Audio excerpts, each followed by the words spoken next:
उसे और उसकी बेटी को। बस फिर क्या था, हाजिर हो जाते हैं कालिया और उसकी बेटी सरपंच के सामने। अरे कालिया, ये क्या सुनने में आ रहा है? बेटी को इंजीनियर बना रहा है तू? और ये बता, गांव में तो स्कूल नहीं है, फिर कहाँ से इतनी क्लास पास कर गई तेरी बेटी? राधा, जो कि कालिया की बेटी है, उसे लगता है कि सरपंच उसकी तारीफ कर रहे हैं। सरपंच जी, मैंने ऑनलाइन पढ़ाई की है, डिस्टेंस लर्निंग से। सभी में मैंने अच्छे नंबर पाए हैं, जिसे देखते हुए शहर की इंजीनियरिंग कॉलेज में मुझे स्कॉलरशिप मिली है। वाह जी वाह, क्या होती है ये? पहले तो ये बताओ, फिर आगे की बात करते हैं। पूरा गांव राधा की बात सुन रहा था और राधा बोलती जा रही थी। तो ऐसे मैं फ्री में एक अच्छी शिक्षा लेकर गांव में जो कुछ परेशानियां हैं, जैसे बिजली, पानी और इंटरनेट जैसी समस्याओं के लिए काम करूंगी। मैं गांव को शहर से जोड़ने के लिए पुल का निर्माण करवाने का प्रस्ताव रखूंगी। मुझे पूरी उम्मीद है कि जल्द ही हमारा गांव भी तरक्की की राह पर चल पड़ेगा। राधा की बात सुनकर सारे गांव वाले ताली बजाने लगते हैं। सरपंच को समझ नहीं आता कि वो क्या करे। चुप रह नादान लड़की, गांव के खिलाफ जाने के लिए तुझे गांव से बेदखल कर दिया जाएगा, वो भी पूरे परिवार के साथ। और हाँ, अगर ठीक से गांव में रहना चाहती है तो ये पढ़ाई लिखाई छोड़ दे। हम तेरे लिए गांव का कोई होनहार लड़का देखेंगे। तभी गांव का एक आदमी बोल पड़ता है। अरे नहीं नहीं सरपंच जी, राधा बिटिया जो बता रही है, अगर वैसा हो जाए तो हम लोगों को पैसा कमाने के लिए बाहर नहीं जाना पड़ेगा। हाँ जी, और ना ही कोसों दूर पानी के लिए भटकना पड़ेगा। हमारे बच्चे भी अच्छी पढ़ाई कर सकेंगे और आगे बढ़ेंगे, ना कि हमारी तरह खेती करते बैठेंगे। क्यों गांव वालों, राधा बिटिया का साथ देना चाहिए ना। सरपंच देखता है कि गांव राधा के साथ है तो वो चुप हो जाता है। वो घर आकर अपने सलाहकार से बात करता है, जो बहुत ही चालाक किस्म का इंसान होता है। अरे सरपंच साहब, आपको बहुत ही होशियारी से काम लेना पड़ेगा। एक बार गांव तरक्की कर गया, यहाँ के बालक पढ़ लिए तो कोई ना पूछेगा आपको। और फिर ये जो बेटा और बेटी है ना आपके, इनको भी आम लोगों की तरह ही जीवन जीना होगा। हाँ, लेकिन करे तो क्या करे? वो ना आप मुझ पर छोड़ दीजिए, बस मैं जैसा बोलूं करते जाइए। अगले रोज सुबह जब गांव वाले सोकर उठते हैं तो राधा के घर के बाहर और साथ ही वो लोग जिन्होंने राधा का सपोर्ट किया था, उनके घर के आगे लाल रंग से कल आऊंगी लिखा होता है। कल आऊंगी, ये क्या होता है? अरे यह तो खून से लिखा है, लगता है कोई भूत प्रेत या चुड़ैल का साया है। चलो सरपंच जी के पास चलते हैं।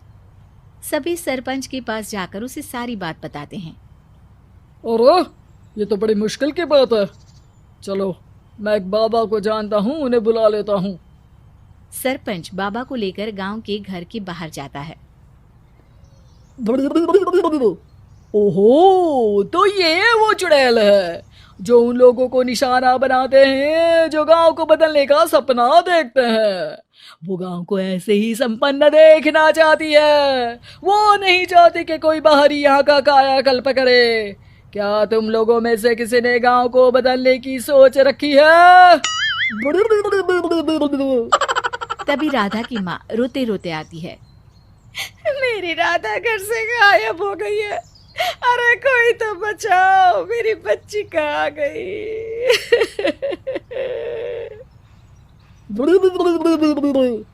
ले गई वो चुड़ैल, तेरी बच्ची को ले गई। अब वो उसे श्रापित करके छोड़ेगी, उस पर चुड़ैल का साया हो जाएगा। तभी बुरी सी हालत में राधा भी वहां आ जाती है। उसके बाल चुड़ैल की तरह फैले होते हैं और कपड़ों में खून लगा होता है। सभी राधा को देखकर डर जाते हैं। माँ, पता नहीं मुझे कौन उठा कर ले गया था। अरे दूर दूर हो जा चुड़ैल, अब हम लोग इस गांव में नहीं रुकेंगे। अरे कैसी बातें कर रहे हैं आप? कल तो आप मेरे भरोसे गांव का हुलिया बदलने, अपने बच्चों को पढ़ाने और तरक्की उन्नति की बात कर रहे थे, तो आज क्या हो गया आपको? ये फिर तुम लोगों को बहकाएगी। ये चुड़ैल गांव में आ चुकी है, ऐसे ही ये तुम्हारे घर के बच्चों को भी ले जाएगी। गांव वाले राधा को गांव से बाहर निकाल देते हैं। उसके माँ बाप रोते रहते हैं, लेकिन गांव वाले नहीं मानते। मैं भी अपनी बहन के साथ गांव के बाहर रहूंगा, लेकिन वो पढ़ाई नहीं छोड़ेगी। वहीं सरपंच के घर पर सलाहकार कहता है, देखा, सांप भी मर गया और लाठी भी नहीं टूटी। लेकिन अगले ही दिन सरपंच के घर के बाहर भी वही शब्द लिखे होते हैं। और फिर सरपंच की बीवी कहती है, हमारी बेटी को किसी ने अगवा कर लिया है। तभी राधा का भाई वहां आ जाता है। अरे गांव वालों, मैंने सरपंच जी की बेटी को देखा था। वो चुड़ैल उसे उठाकर ले जा रही थी। अरे क्या मजाक कर रहे हो?